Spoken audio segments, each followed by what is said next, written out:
Komponen utamanya terdapat modem USB 8266, PZM, kabel jumper, board base modem CU dan LCD 16:2.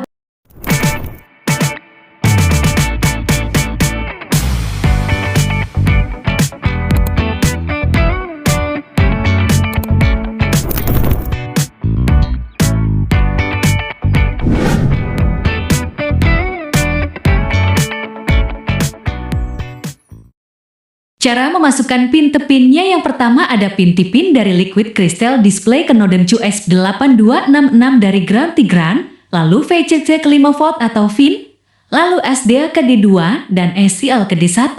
Selanjutnya ada pin tipin dari PZM ke modem CU, VCC ke VIN atau 5 volt, lalu ground ke ground, lalu TX ke D5 dan RS ke D6.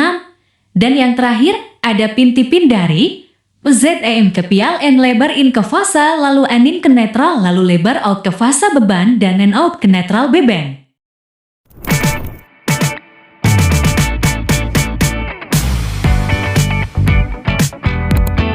Setelah kita masukkan codingan dari RDOID ke dalam S8266, lalu sudah terhubung ke Wi-Fi handphone kita dan Telegram sebagai out yang kita gunakan. Selanjutnya, kita colokkan semua komponen ke dalam arus aliran listrik hingga terbaca untuk arus dan tegangannya.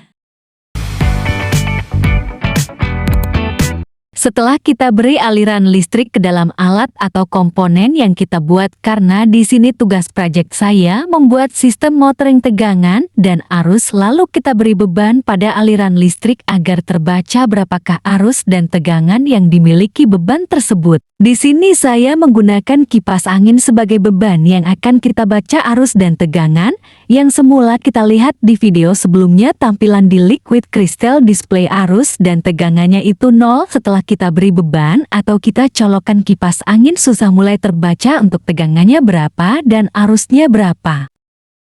Karena di sini proyek kita menggunakan iOS, kita tidak perlu melihat lagi pada layar monitor LCD, tapi untuk tegangan dan arusnya sudah terbaca atau masuk ke dalam notifikasi Telegram kita pada handphone. Jadi kita bisa memantau melalui jarak jauh bagaimana kondisi listrik di rumah kita, apakah stabil atau tidak. Jadi kita bisa tinggal menonaktifkan listrik di rumah jika terdapat adanya anomali atau beban arus berlebih untuk menghindari konsleting listrik yang terjadi.